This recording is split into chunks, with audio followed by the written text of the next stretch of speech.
distribuidas en esta región, de 1 a 2 metros. Eso hay que deducirlo. Miren, voy a regresar al enunciado. En ningún momento les hablan de un cilindro hueco, ni nada por el estilo. En los problemas de este curso,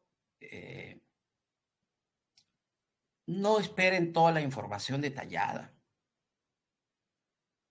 Así como está, vino propuesto en uno de los textos que se han dado en la bibliografía. ¿Está bien? Vamos a repetir el enunciado. Dice, la densidad de carga volumétrica de una distribución en el espacio libre está dada por esta ecuación.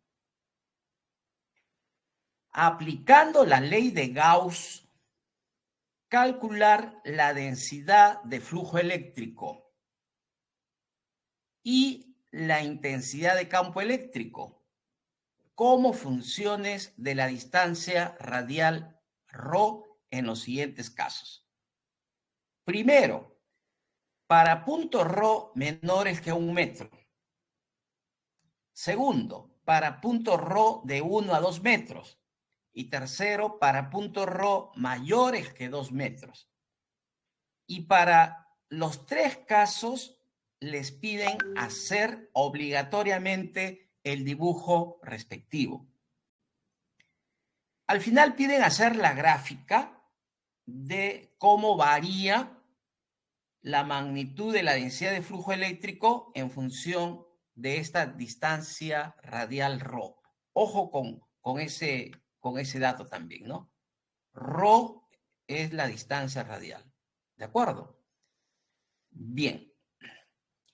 Decía que de acuerdo con el enunciado, esta es la figura que corresponde.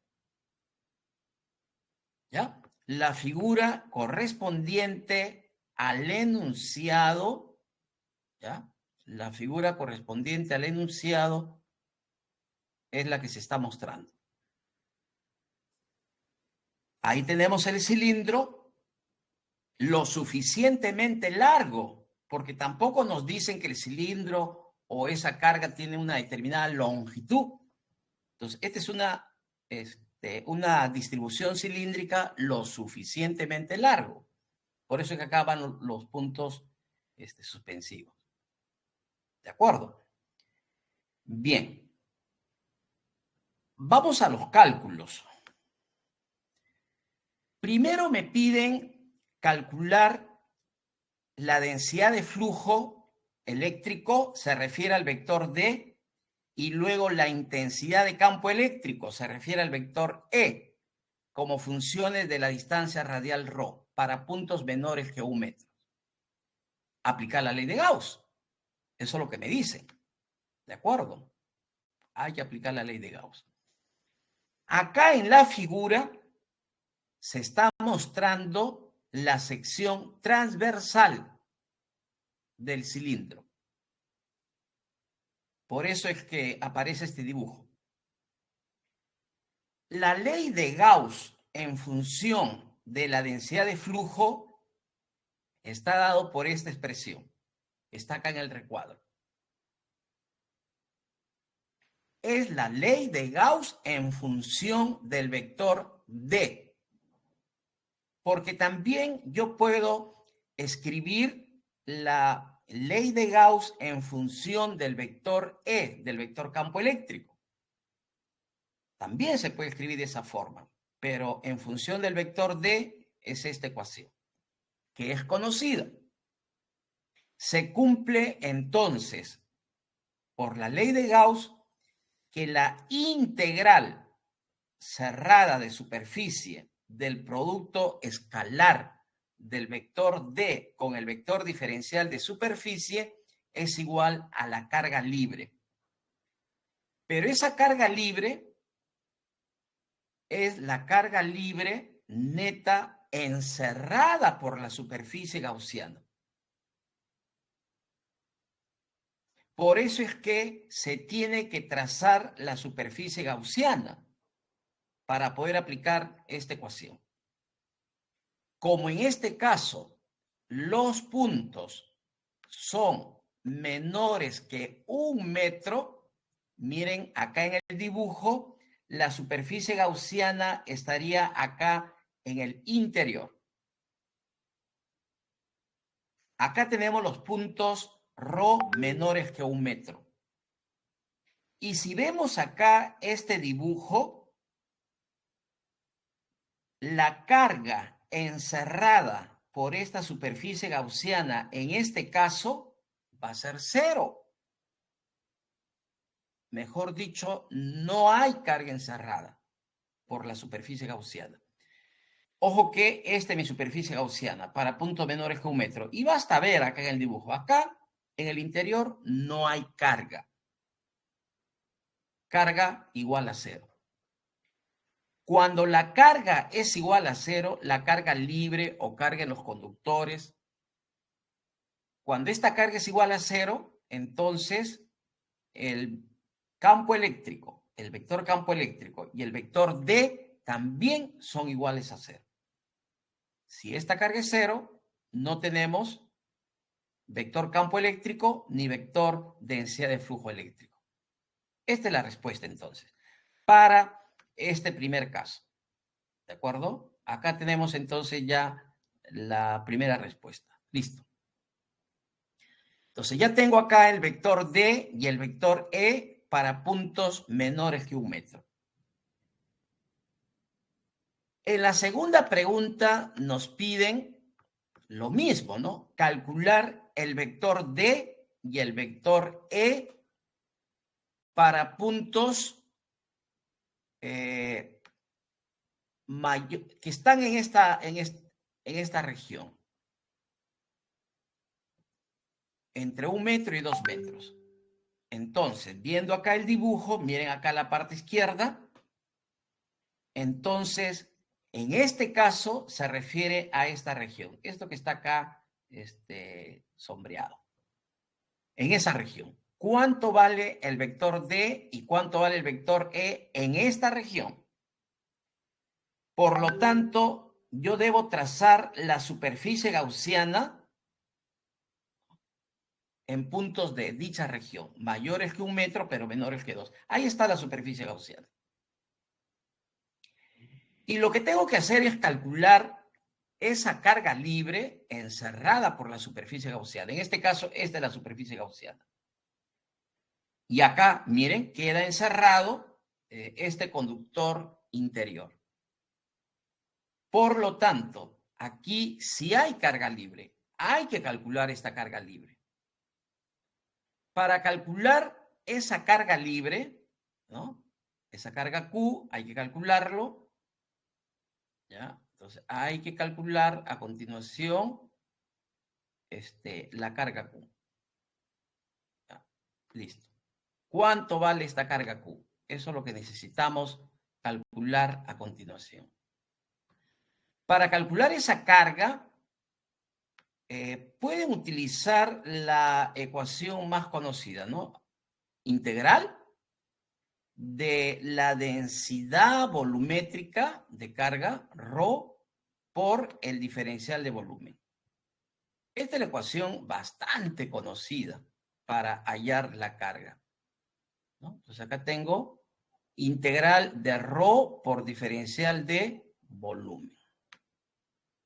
Ya, hay que calcular esto. ρ por diferencial de volumen.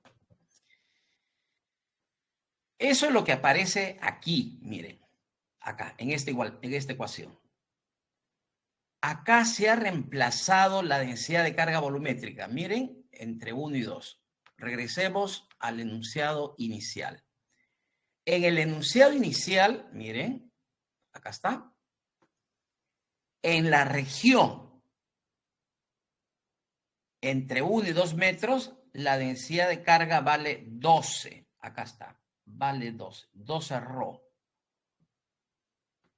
Lo que acompañan son las unidades. Como es densidad de carga volumétrica, nanocoulomb por metro cúbico, pero su valor es 12 ρ. Ese es el valor de la densidad de carga volumétrica en esta región de 1 a 2 metros. ¿Está bien?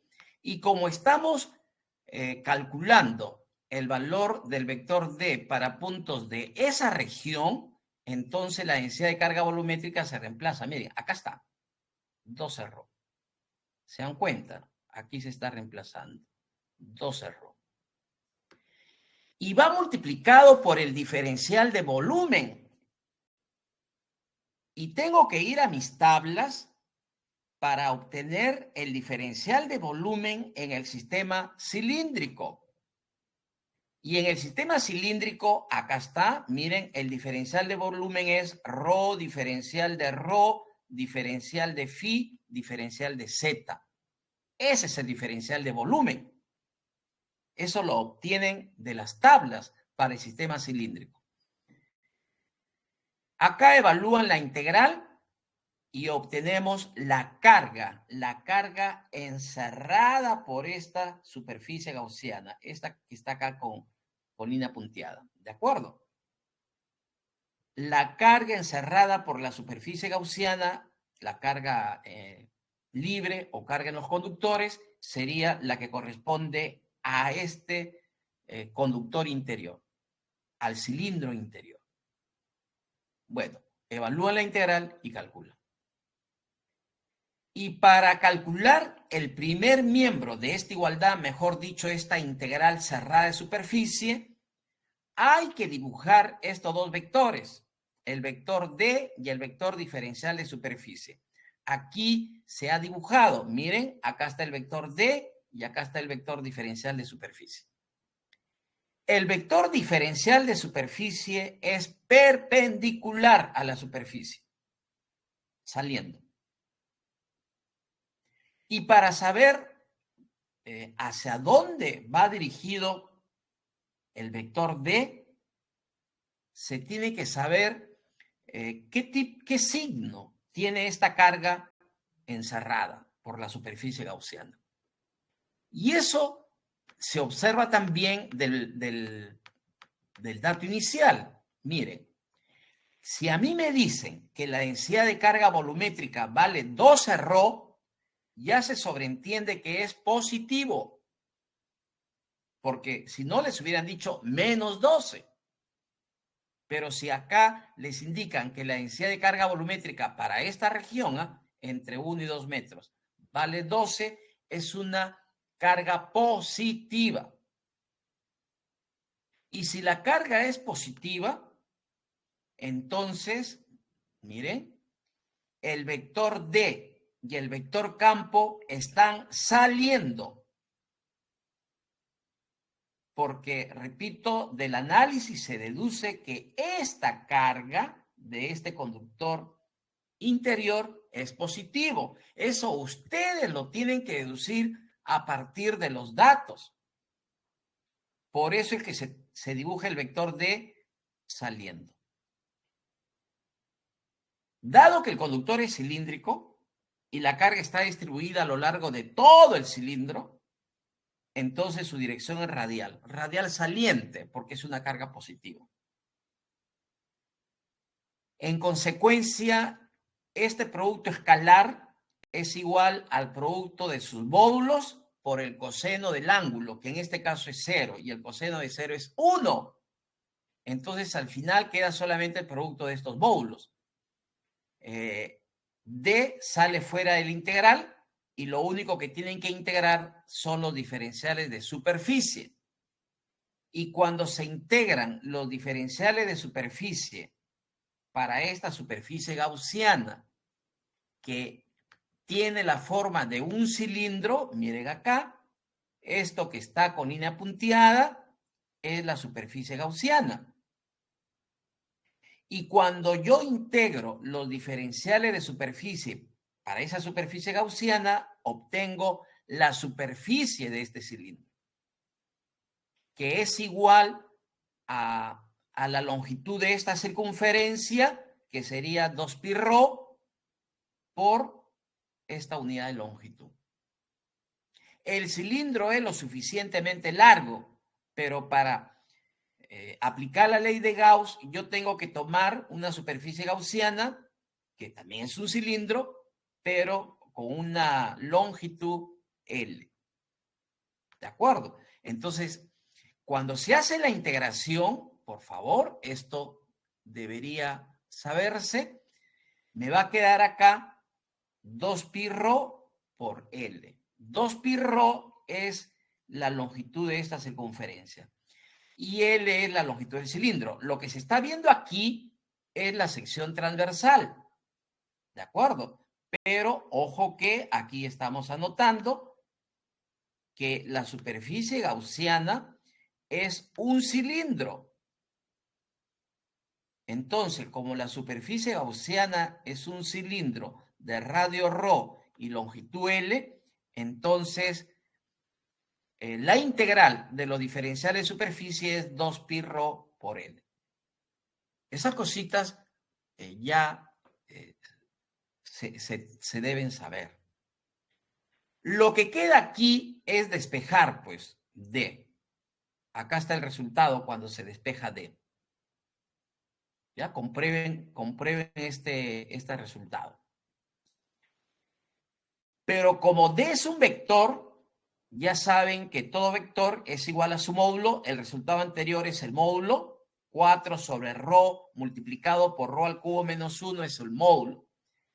Y lo multiplico por su vector dirección, que en este caso es el vector unitario radial. A sub ρ es el vector unitario radial del sistema cilíndrico. ¿De acuerdo? Entonces ya tengo acá el vector D. Ya tengo ahí la respuesta para este segundo caso. Y si me piden hallar también el vector E, hay que recordar que el vector E se halla dividiendo este vector D entre épsilon sub 0. Y si yo lo divido al resultado anterior sobre épsilon sub 0, entonces me queda este resultado, ¿no? Aquí fácilmente se comprueba. El vector campo sería 4 sobre ρ épsilon sub 0 por ρ al cubo menos 1 por su vector dirección. Listo. Entonces, estas serían las respuestas para este segundo caso. Y para este segundo caso ya hemos dicho que los puntos están en esta región, entre 1 y 2 metros. Entonces ya tengo el valor del vector campo eléctrico y del vector D para esta región. Continuamos. Tercera pregunta. Calcular el vector D y el vector E para puntos mayores que 2 metros. ¿Está bien? Listo. Ahora tenemos este tercer caso. Para puntos ρ mayores que 2 metros. Los puntos mayores que 2 metros son los que están al exterior de este sistema. Por eso es que la superficie gaussiana, miren, aquí lo hemos trazado acá en la parte externa. Ahí está trazada la superficie gaussiana. Se procede de manera similar al caso anterior, es decir, aplico nuevamente la ley de Gauss. ¿De acuerdo? Listo. Acá está la ecuación de la ley de Gauss. Lo único que va a cambiar son los límites para la integración. Bien. Despejan el valor de D y hallan el resultado. Acá está. Pero como D es un vector, ya saben que a este resultado 28 sobre ρ lo tienen que multiplicar por su vector dirección. Ahí está, que es el vector unitario radial. Y el vector campo es el vector D entre épsilon sub 0. Esto sería la respuesta. Entonces, acá estarían los resultados para el tercer caso. ¿De acuerdo? Listo. Ahí estaría. Bien.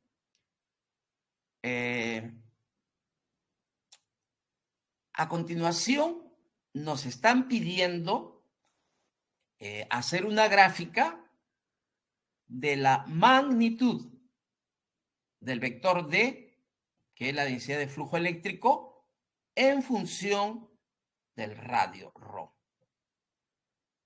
¿Sí? ¿Cómo varía? ¿Cómo varía la magnitud del vector D en función de la distancia? Para eso hay tres resultados. Miren, voy acá a indicarlo. Esto es el valor del vector D, ¿ya? 28 sobre ρ, para puntos mayores que 2 metros. Ese es un resultado. En el caso anterior, acá está. Es esto, ¿no? Un ratito. Es esto de acá. Esto es D para puntos entre 1 y 2 metros. ¿Está bien? Y para el primer caso, para menores que 1 metro, D vale 0. Listo. Entonces hay que graficar esto, pues, ¿no? Para el primer tramo, menores que 1 metro, D vale 0. Entonces, si para puntos menores que 1 metro, miren acá el dibujito, para puntos menores que 1 metro, de 0 a 1, D vale 0. Un ratito, por favor. Entonces, ya tenemos acá la primera gráfica. A ver, un momentito. Ya, acá está. ¿Se dan cuenta? Para puntos de 0 a 1, D vale 0. Y la gráfica D igual a 0 sería este segmento horizontal. ¿Y qué pasa en la segunda región? En la segunda región, acá está. Entre 1 y 2 metros. La gráfica es de esta ecuación. Ojo que acá hay una cúbica. D es igual a 4 sobre ρ multiplicado por ρ al cubo menos 1. Esto es el valor del vector D en esta región de 1 a 2 metros. Quiere decir entonces que cuando se dibuja D en función de la distancia ρ para esta región de 1 a 2 metros, obtengo esta cúbica. Acá está, hasta este punto. Y como en el último tramo, para puntos mayores que 2 metros, el valor del vector D es 28 sobre ρ, cuando se dibuja esta ecuación, va a resultar esta gráfica, miren, donde D tiende a 0 cuando D se hace grande, cuando ρ se hace grande, cuando el radio o la distancia radial se hace grande, el valor de D tiende a 0. Entonces, esta es la gráfica para este tercer tramo. Por lo tanto, ahí tenemos ya la figura completa. ¿De acuerdo? Esta sería la que nos piden. Esto sería la gráfica de la magnitud de la densidad de flujo eléctrico en función de la distancia radial ρ. ¿Se dan cuenta? Esto sí se va a pedir en los exámenes. Se va a seguir preguntando. Es decir, hay que construir las gráficas de cómo varía la densidad de flujo eléctrico. También se puede construir la gráfica para el campo eléctrico. También se puede graficar cómo varía la intensidad de campo eléctrico en función de esta distancia radial. En este caso, esta es la gráfica que corresponde a la magnitud de la densidad de flujo eléctrico en función de esta distancia ρ. Pero para construir esta gráfica, se tiene que haber hecho todo este análisis. Y en este caso, con los datos mencionados, la figura que resulta de la que se muestra es un cilindro hueco, y en este cilindro hueco se forman 3 regiones. Claramente se observa ahí. Esta primera región, que es para puntos menores que 1 metro, luego la segunda región para puntos de 1 a 2 metros, y luego los puntos exteriores, que son para puntos mayores que 2 metros. Son 3 regiones que se forman. Entonces, como son 3 regiones que se forman, miren, acá está, primero el valor del campo y del vector de densidad de flujo para esta primera región, puntos menores que 1 metro. Luego para esta segunda región, para puntos entre 1 y 2 metros. Y por último, esta tercera región para puntos mayores que 2 metros. ¿Se dan cuenta? Entonces, este tipo de problema ya es más interesante. Esta pregunta se tomó en examen el año pasado. ¿Ya? Esta es pregunta de examen. Bien. Continuamos entonces. A ver, por favor, Renato, levanta un momentito tu micro para saber si me escuchas. Ya está en pantalla el problema número 4. Sí, sí, se puede ver. Ya, gracias. Miren, tenemos acá este siguiente problema, que también se tomó en examen. Esta separata que les estoy compartiendo son problemas de los exámenes y de las prácticas de los últimos años. Así que ya miren más o menos el tipo de problemas que se está tomando y algo similar se les va a tomar a ustedes. ¿Ya? Veamos esta pregunta número 4. Dice así. Una carga puntual más Q está en el centro de una capa conductora esférica con radio interior A y radio exterior B.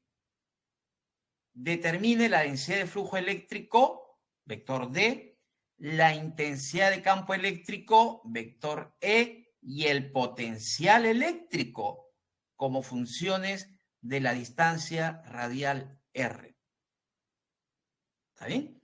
Entonces, en este caso, me están pidiendo la densidad de flujo eléctrico, el vector D, la intensidad de campo eléctrico, el vector E, y también nos piden el potencial.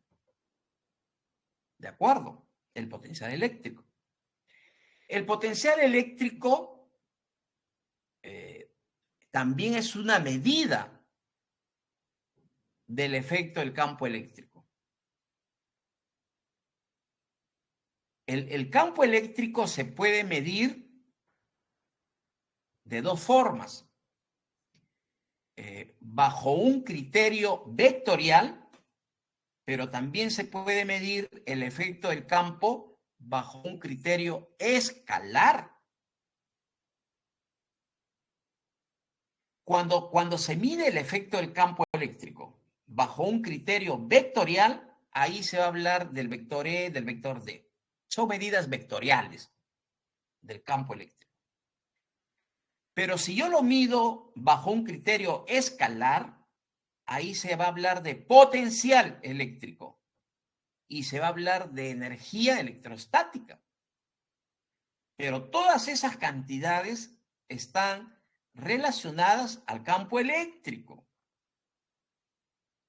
El campo eléctrico, no se olviden, es la región que rodea a una carga, cualquiera que sea la forma de la carga.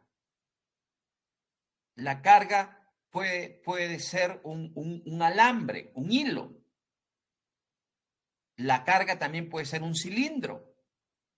La carga puede ser una esfera o puede ser cualquier cuerpo. La forma puede variar. Si el cuerpo está cargado, es una carga eléctrica. Y ya saben que para que esté cargado debe tener un exceso o déficit de electrones. Si tiene exceso de electrones, su carga es negativa. Y si tiene déficit de electrones, su carga es positiva. Y alrededor de ese cuerpo se crea un campo eléctrico.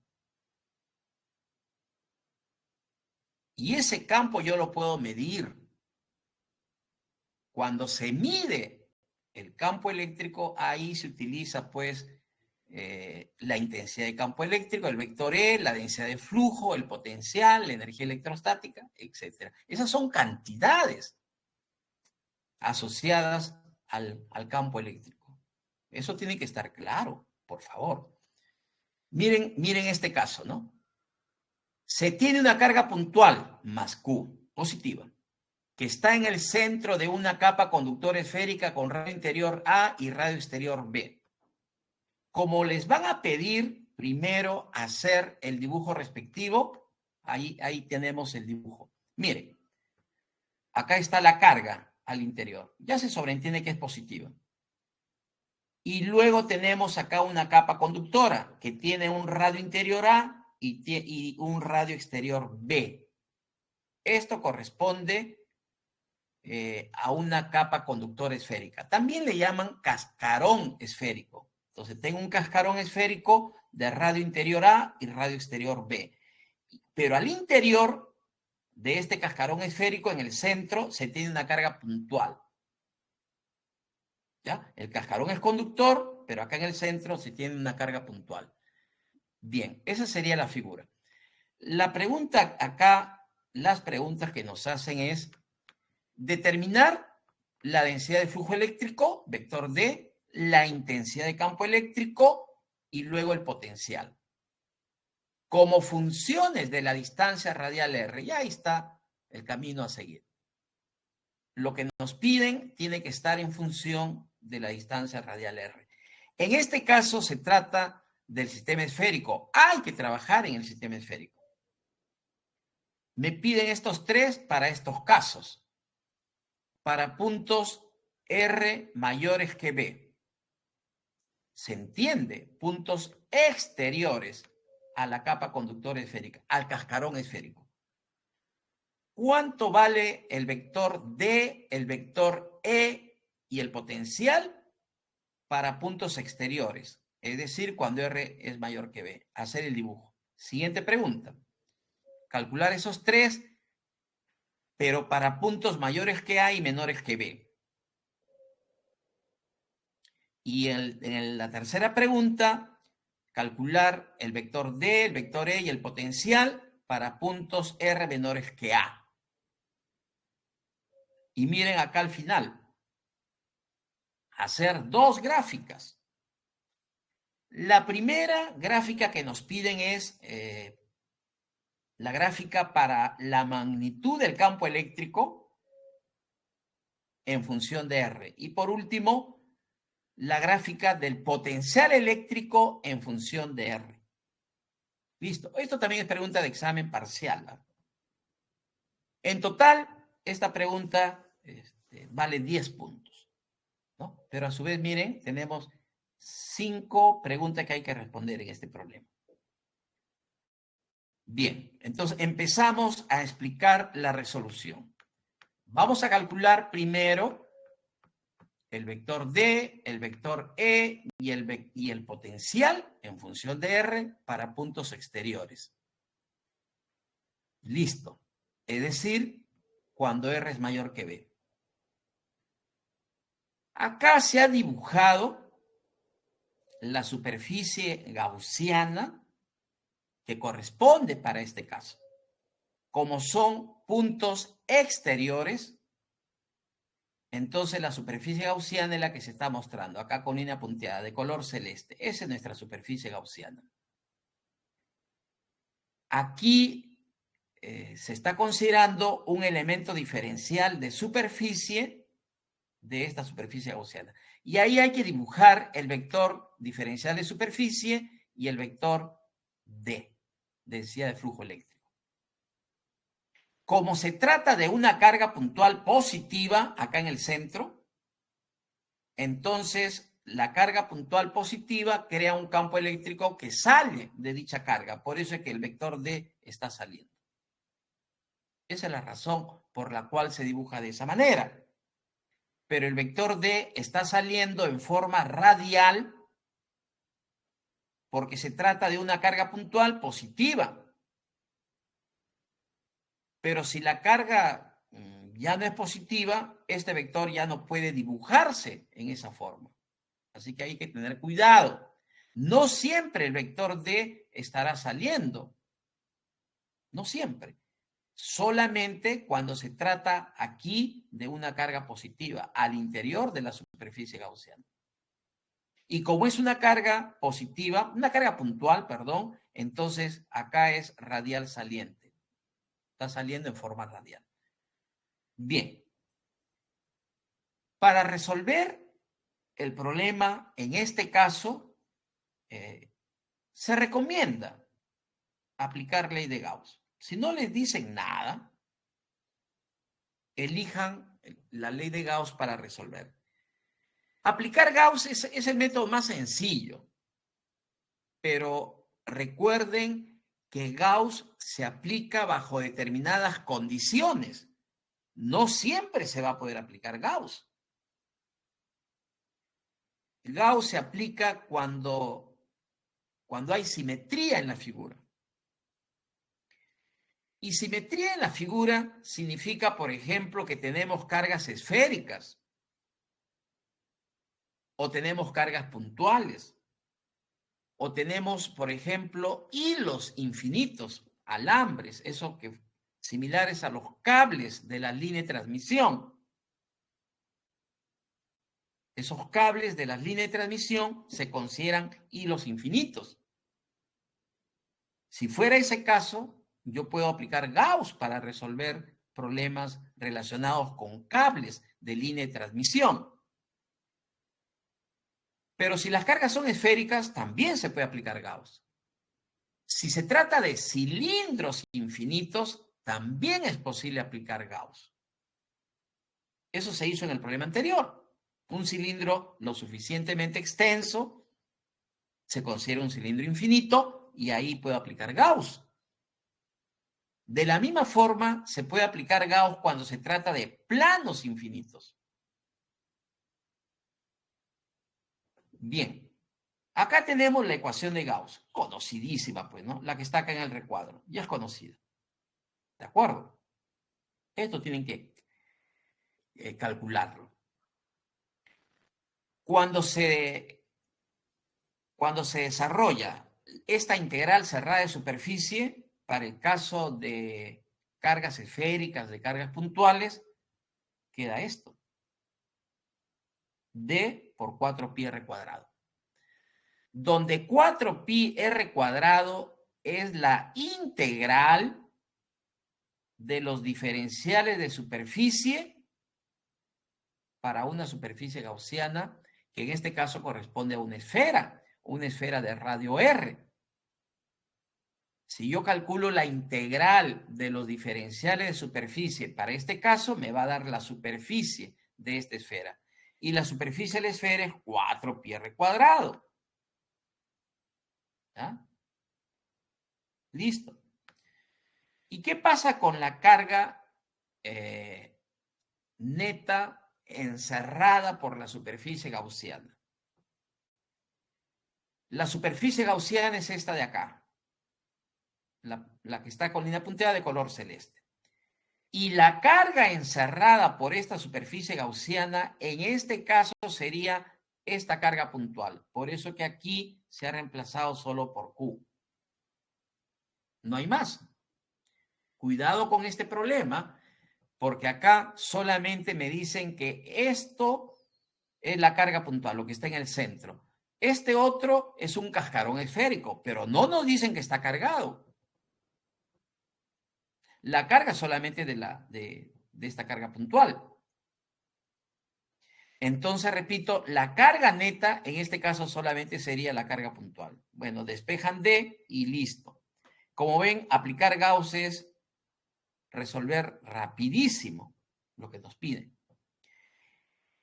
Pero como D es un vector, entonces le agregan a este resultado su vector dirección, que en este caso es A sub R, es el vector unitario radial. Entonces el vector D es igual a Q sobre 4πr cuadrado por el vector unitario radial.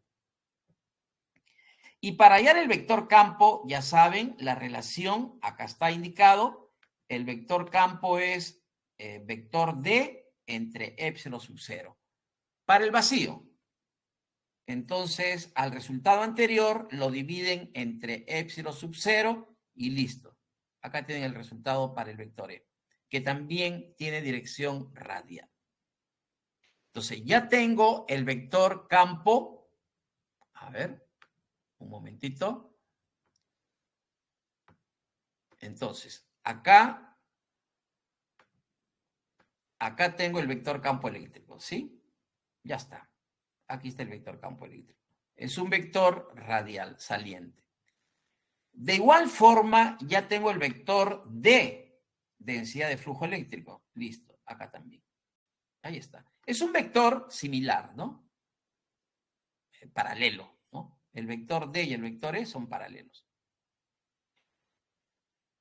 Faltaría hallar el potencial eléctrico. Eso es lo que falta, porque en este problema me piden las tres cosas. Me piden la densidad de flujo eléctrico, el vector D ya está calculado. Me piden la intensidad de campo eléctrico, el vector E, ¿ya? El anterior es densidad de flujo eléctrico. Esto es intensidad de campo eléctrico. Faltaría el potencial. Para hallar el potencial, en este caso, por favor, yo puedo utilizar esta ecuación. La de la integral de línea, que me relaciona el campo con el potencial. Cuando ya se conoce el campo eléctrico, ya se halló el vector E. Para hallar el potencial, utilizo esta relación, menos esta integral de este producto escalar, que equivale a menos la integral de E diferencial de R. Entonces, lo que tengo que hacer, por favor, ahora es, en esta integral, reemplazar la magnitud del vector E, la magnitud del campo. Lo multiplican por el diferencial de R y lo integran. Y listo. Cuando se resuelve esa integral, se obtiene el potencial, que en este caso va a estar dado por esta ecuación. Ojo que acá solamente estamos dando el resultado, pero lo que tienen que hacer ustedes es comprobarlo, ¿eh? Por favor. ¿No? Estas separatas se supone que tienen que descargarlas, revisarlas y completar los cálculos que faltan y verificar que esta es la respuesta. Y cuando verifican, por favor, tomen en cuenta esto que está aquí indicado. Explicamos.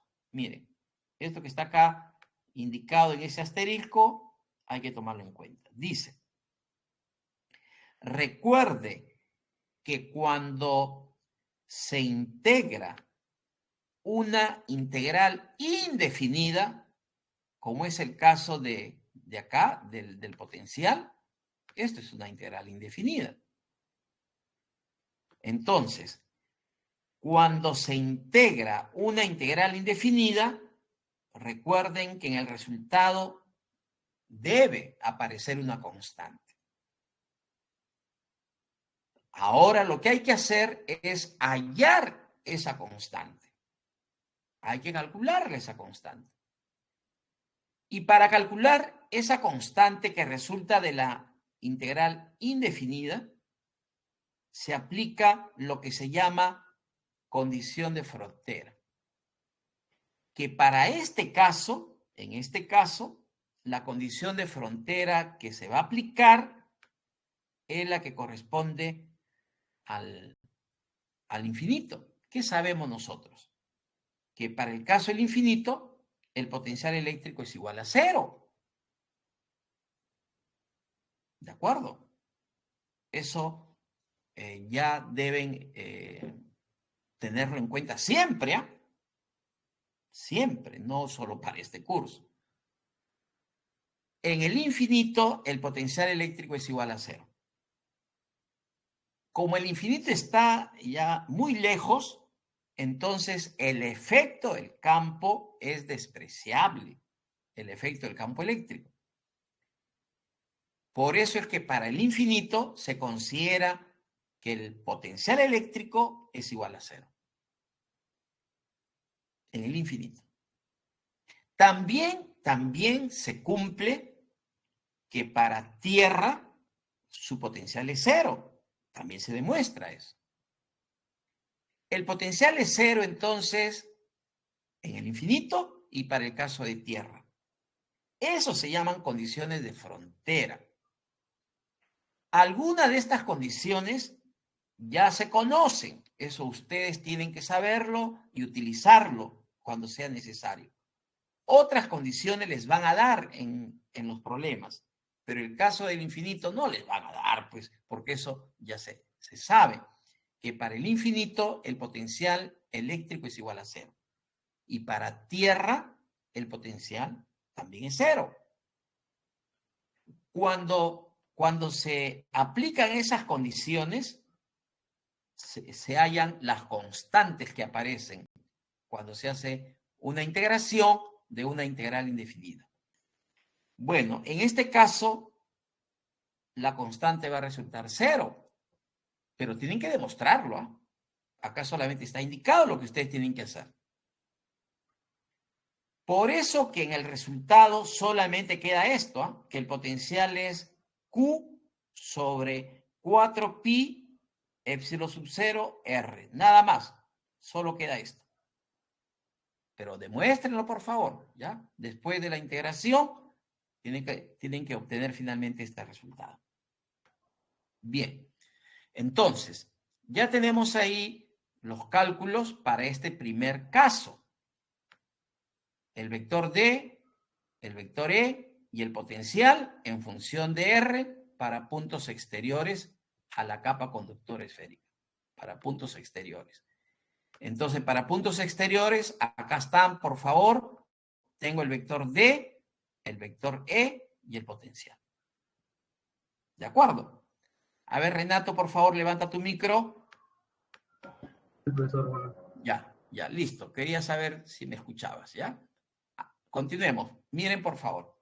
Este problema de examen parcial, ¿eh? La primera parte, esa primera pregunta es sencilla, pero de acá las siguientes preguntas tienen que saber mucha teoría. Siguiente pregunta, miren, ¿ah? De este mismo problema, me piden calcular el vector D, el vector E y el potencial en puntos interiores de la capa conductora esférica, es decir, puntos mayores que A y menores que B. Listo. Si saben la teoría, esta pregunta se responde de inmediato. ¿Qué hay que saber en este caso para responder de manera inmediata? Cuando se trata de conductores, ya deben saber ustedes que en el interior de un conductor no existe campo eléctrico. La razón por la cual no existe campo eléctrico es porque las cargas en los conductores se almacenan en la superficie de los conductores. Esa es una de las características que presentan los conductores, los cuerpos conductores, entre ellos los metales. Esta característica que presentan los conductores deben saberla ustedes. Es parte de la teoría que tienen que saber. Nosotros para este curso necesitamos saber las características de un conductor. También las características de un aislante o dieléctrico, como comúnmente le llamamos. Las debemos saber, esas características. Son parte del conocimiento que debemos tener. A partir de ahí, yo puedo responder de que para este caso, el vector D y el vector E son iguales a 0. ¿Ya? En los conductores, las cargas se almacenan en la superficie. Esa es la característica de los conductores. Y si las cargas se almacenan en la superficie, el campo eléctrico estará hacia afuera, a partir de la superficie, pero hacia afuera. Pero en el interior no hay nada. Por eso es que, repito, en el interior de un conductor, no importa la forma que tenga, el conductor puede ser un alambre, el conductor puede ser un cascarón esférico, como en este caso, puede ser una esfera, puede ser un cilindro.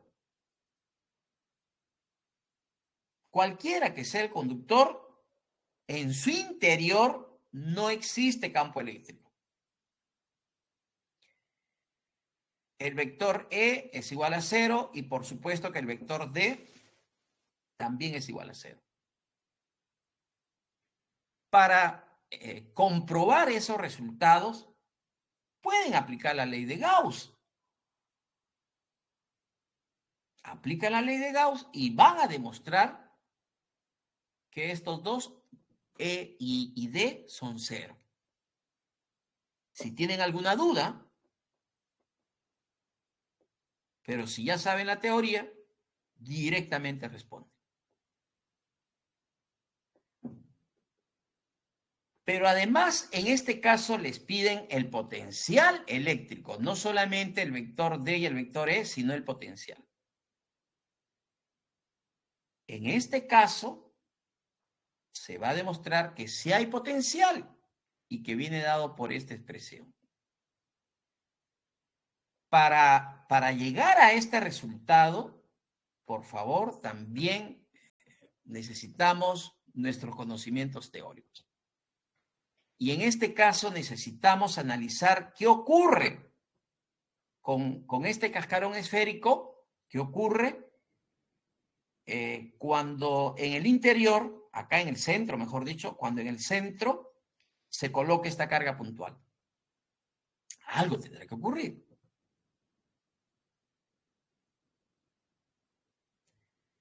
Si nosotros recordamos en qué consiste el fenómeno de la inducción electrostática, vamos a poder determinar que el potencial estaría dado por esta expresión, a partir de el fenómeno de inducción electrostática. Hay que recordar, ¿cuándo se produce la inducción electrostática? ¿Cómo se produce? Hay cuerpos, recuerden, hay cuerpos que se cargan por inducción, se cargan eléctricamente por inducción, mejor dicho, a distancia.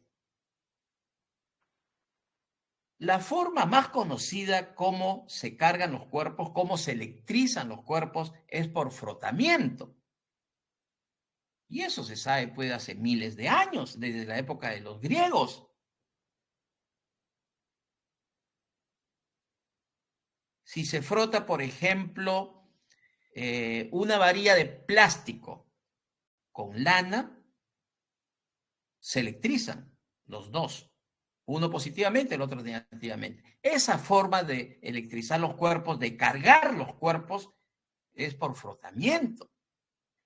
Pero no es la única forma. A un cuerpo yo lo puedo electrizar también a distancia. Si un cuerpo está neutro y lo pongo a una cierta distancia de uno que ya está cargado, el cuerpo neutro también se electriza. Eso se llama por inducción. Los cuerpos también se pueden electrizar o cargar eléctricamente por contacto. Esos conocimientos deben saberlos a estas alturas. Por favor, y si alguien dice, no, a mí nunca me enseñaron, ya no vale ese argumento. Pero el conocimiento lo deben tener ya. Entonces, para este caso, para llegar a esta respuesta, por favor, tienen que aplicar este principio o esta forma de electrización por inducción. Esta preguntita, por favor, una pregunta similar, o me parece que creo que es la misma, se tomó hace unos años en el MIT, que es la mejor universidad de todo el mundo. De ahí se ha cogido esta pregunta. Y nosotros tenemos que saber resolverla. No es tan difícil. Necesitamos aplicar la ley de Gauss, pero también necesitamos nuestra teoría. A ver, pues, traten de llegar a comprobar que el potencial está dado por esta expresión. Por favor, ¿ya? Esta demostración de que el vector D y el vector E valen 0, es más fácil, ley de Gauss. Se aplica la ley de Gauss y en 2 líneas ya tienen el resultado. Pero para demostrar que el potencial está dado por esta ecuación, tienen que saber la teoría sobre cómo se produce la electrización por inducción. Porque eso es lo que va a ocurrir en este caso. Esta carga positiva induce cargas de signo contrario aquí en el conductor interior de este cascarón. Por ahí va la explicación. ¿Ya? Siguiente pregunta de este problema.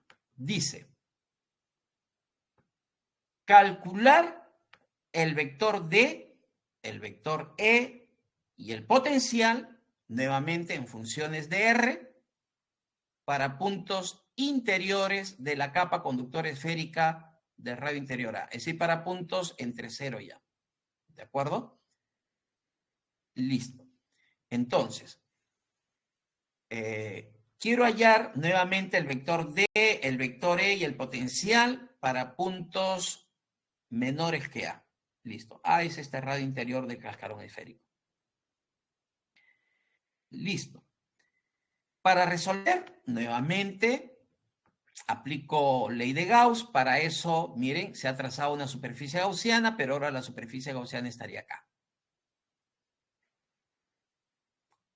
Hay que ver cuánto es la carga encerrada por la superficie gaussiana, reemplazar en la ley de Gauss y despejar y obtener el vector D.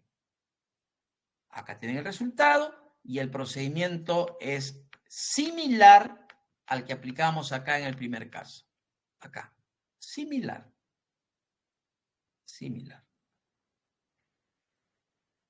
Pero tienen que comprobarlo, pues que ese es el resultado. ¿Ya? Listo. Acá está. Cuando se aplica la ley de Gauss, esto es el vector D. Ahora hay que hallar el vector campo eléctrico. Para hallar el vector campo eléctrico, ya saben, hay que dividir el vector D con épsilon sub 0. Bueno, a este resultado del vector D lo dividen entre épsilon sub 0 y acá está la respuesta. Directo. Y aquí, nuevamente, calcular el potencial es el problema. ¿Cómo se calcula el potencial en este caso? Como ya se halló el campo eléctrico, cuando ya se conoce el campo eléctrico, por favor, no pierdan tiempo, el potencial se halla utilizando esta integral de línea. Mejor dicho, el potencial es menos integral de este producto escalar, que es lo mismo decir menos la integral de E diferencial de R. E ya se calculó, se reemplaza y se evalúa la integral. Pero como es una integral indefinida, cuando ustedes evalúan una integral indefinida,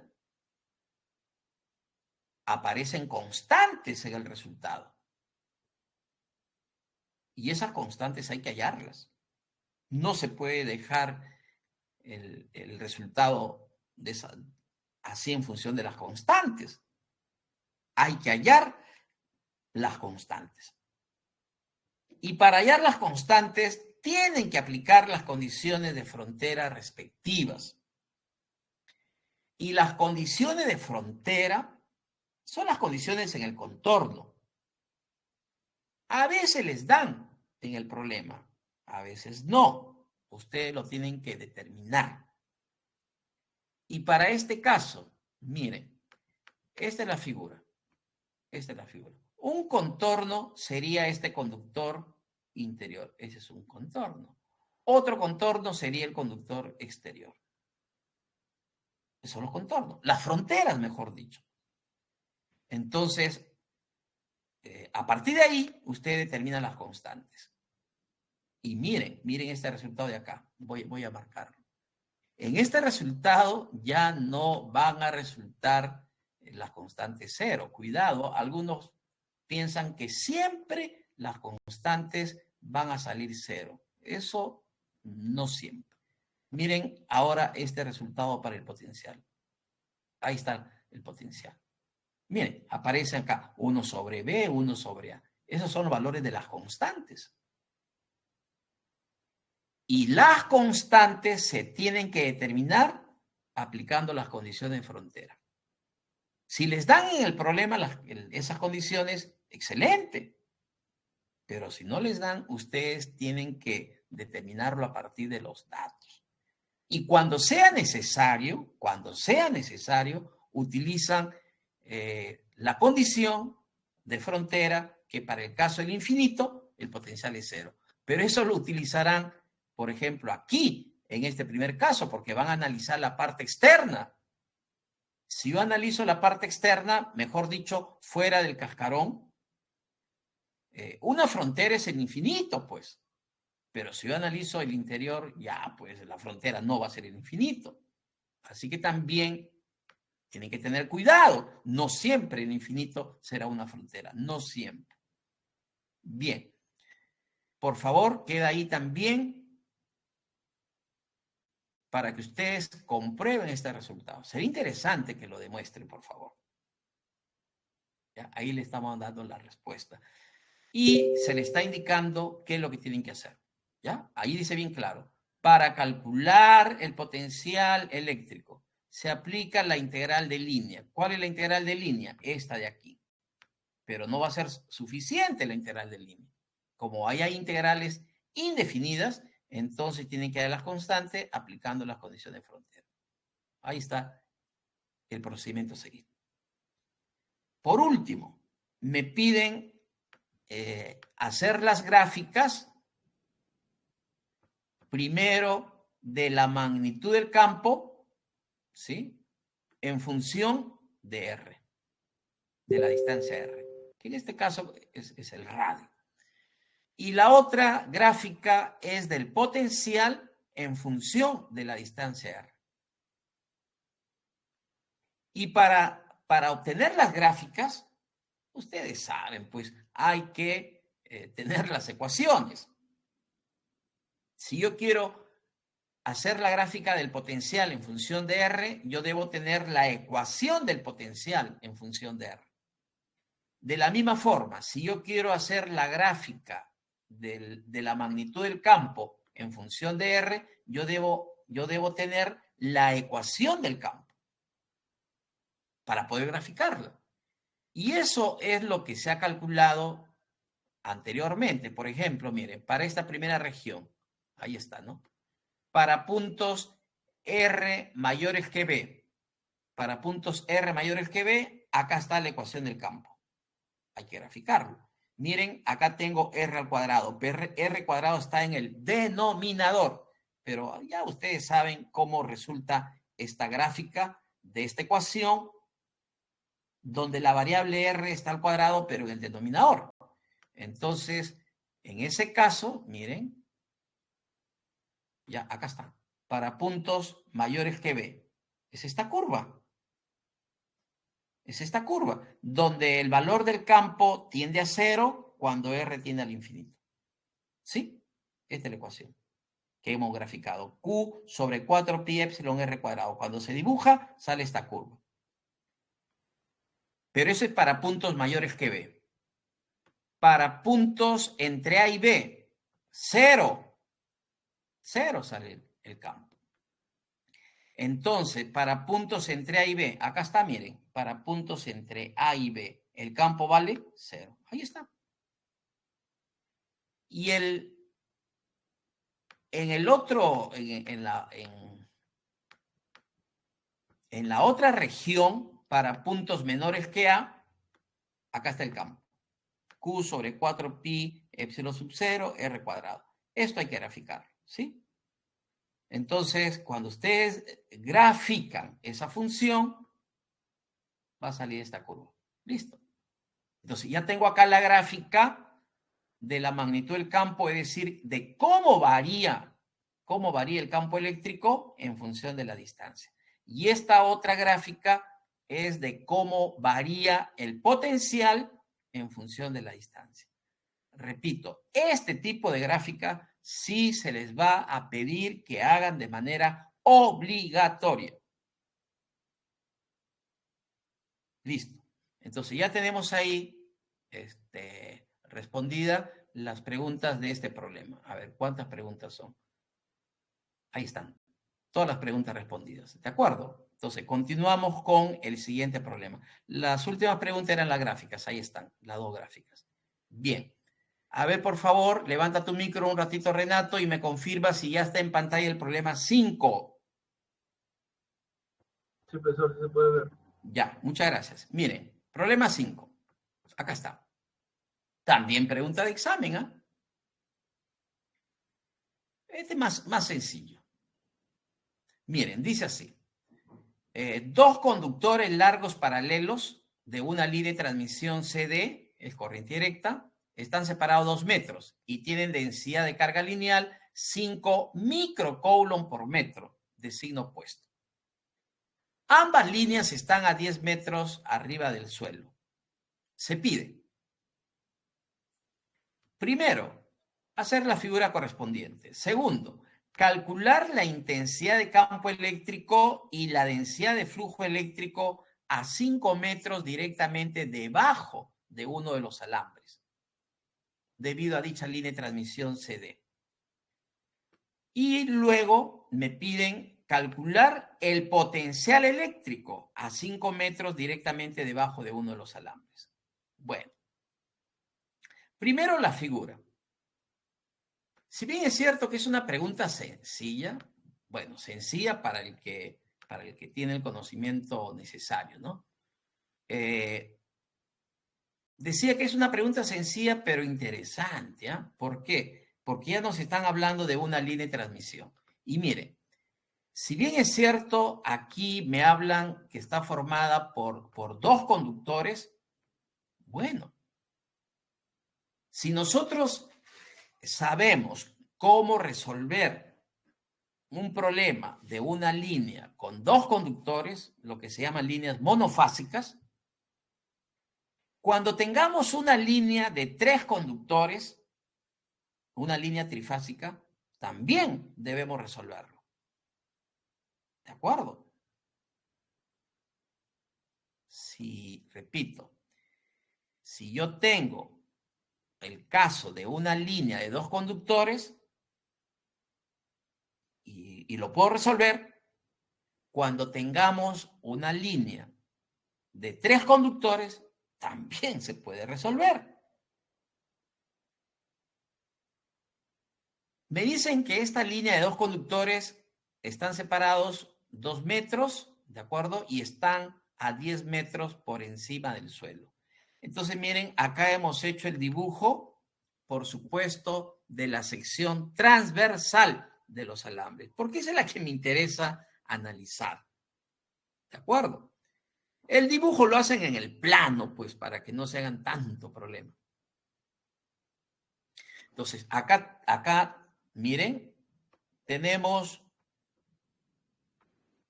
los dos conductores. Acá están, miren, separados 2 metros. ¿Se dan cuenta? Están separados 2 metros. Como son alambres, su densidad de carga es lineal, por eso que acá aparece lambda. Lambda es la densidad de carga lineal. Dicen que tienen una densidad de carga lambda, pero de signo contrario. Lógico, pues, ¿no? ¿De acuerdo? Entonces acá uno es más lambda, el otro es menos lambda. Y están a 10 metros del suelo, ¿ya? Esta altura es 10 metros. Bien. Las preguntas. Primero, calcular la intensidad de campo eléctrico, el vector E, y la densidad de flujo eléctrico, el vector D, a 5 metros, directamente debajo de uno de los alambres. Miren, hemos llamado a ese punto P. El punto P está a 5 metros debajo de uno de los alambres. La pregunta es cuánto vale el campo eléctrico y cuánto vale la densidad de flujo eléctrico. Listo. Para hallar el valor del campo eléctrico, yo puedo aplicar el principio de superposición. ¿Y qué cosa dice el principio de superposición? Que el total es igual a la suma de las partes. Y ese principio de superposición se aplica pues en muchos casos, ¿no? Seguramente ustedes lo han estudiado cuando se habla de corrientes eléctricas, por ejemplo. Cuando se aplican fuerzas también. El asunto es que el principio de superposición dice que el total es igual a la suma de las partes. Y si yo quiero hallar el total del campo eléctrico, entonces ese total es igual a la suma de los campos eléctricos por separado. Como en este caso hay dos cargas, porque los alambres son cargas. ¿De acuerdo? Uno está cargado positivamente, el otro está cargado negativamente. Si tengo dos alambres, tengo dos campos eléctricos. Uno por cada alambre, por cada carga. Y si yo quiero hallar el total, entonces sumo los campos eléctricos. Eso es todo lo que hay que hacer. ¿De acuerdo? Aplicar el principio de superposición. El total es igual a la suma de las partes. Y lo que tengo que hacer es hallar cada campo eléctrico creado por cada alambre. Y si yo sé a qué es igual el campo eléctrico debido a un alambre infinito, el problema ya está resuelto. Acá se tiene que reemplazar el valor del campo debido a un alambre infinito, repito, y el campo eléctrico debido a un alambre infinito ya se conoce. Y ustedes lo deben tener en una tabla. Y lo deben tener para toda su carrera. Porque si no, en este caso, hay que calcularlo en este momento. Y eso toma tiempo. Yo debo tener, ya les he dicho la vez pasada, cada uno de ustedes tiene que hacerse su formulario. No van a encontrar formularios donde esté todo. No van a encontrar, no lo busquen. Ustedes tienen que hacerlo.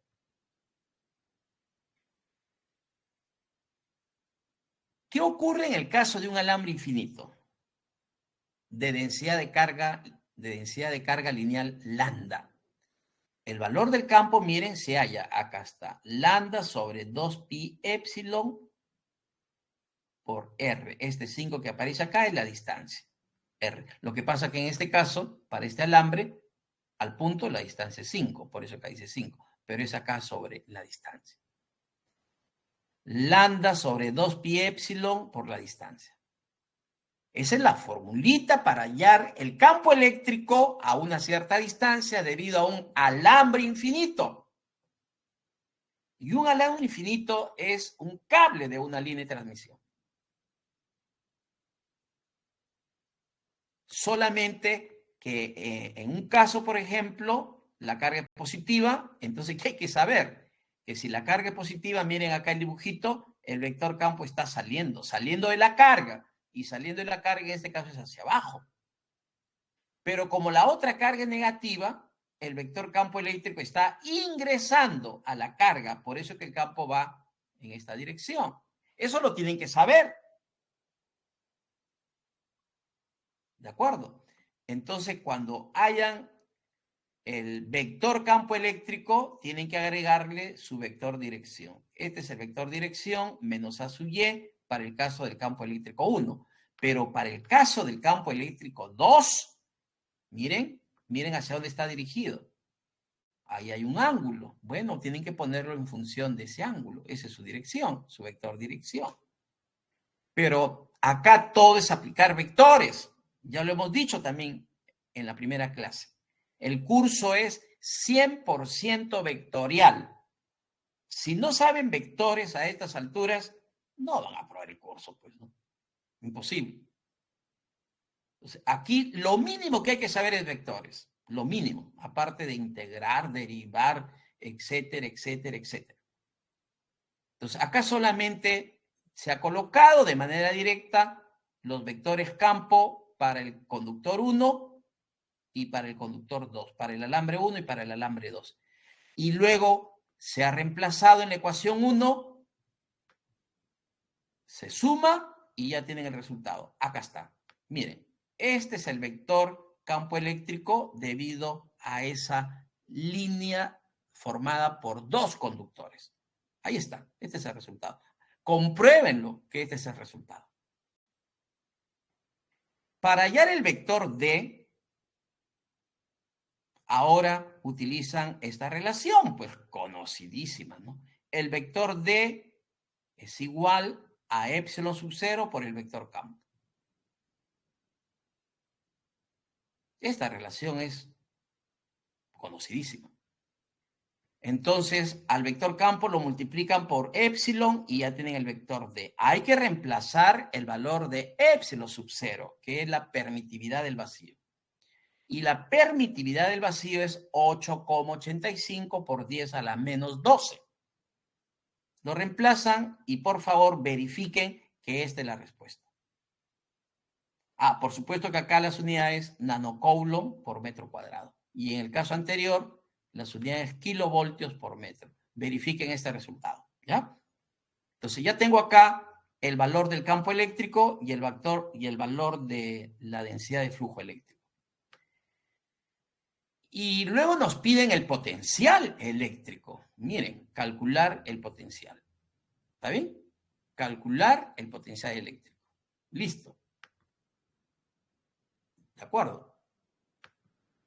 Calcular el potencial eléctrico. Ya está. Si yo tengo cargas positivas, negativas, cualquier signo. Si yo tengo cargas eléctricas en una región del espacio, entonces yo puedo calcular el valor del campo eléctrico, pero también puedo calcular el valor del potencial eléctrico. Y para calcular el potencial, en este caso, igualito, aplicamos el principio de superposición. ¿Por qué? Porque se tiene dos alambres. Si son tres, igual se aplica el principio de superposición, que establece que el potencial eléctrico resultante es igual a la suma de potenciales. Como son dos líneas, dos cables, dos potenciales. Y nuevamente, tenemos acá un problema. ¿Cómo hallar el potencial debido a un alambre? Deben tener ustedes, por favor, y les voy a insistir todo el ciclo y el siguiente ciclo, los que repitan. Si ustedes no tienen su formulario a estas alturas, uy, ya tenemos problemas. Porque si no, imagínense, voy a ponerme ahorita a calcular el potencial eléctrico debido a un alambre infinito. Bueno, eso debieron haberlo hecho en el curso anterior. Ya no lo hicieron, háganlo ahora, pues. Y para calcular el potencial eléctrico debido a un alambre infinito, tienen que aplicar la ley de Gauss y tienen que aplicar la integral de línea. Ahí tienen que hacer el cálculo. Por lo menos una hoja de cálculos. Y van a hallarlo. Pero esa formulita que la van a utilizar no solo en este curso, sino en los cursos de líneas, de sistema de potencia, etcétera, etcétera, alta tensión, la van a utilizar esa formulita. La deben tener a la mano. Entonces, si tienen la ecuación para hallar el potencial debido a un alambre infinito, lo único que tienen que hacer es reemplazarlo para cada caso y luego sumar. Y cuando hagan esa suma, por favor, aquí les estoy dando la ecuación que tienen que hallar como resultado de la suma de potenciales. Listo. En esta ecuación reemplazan las distancias.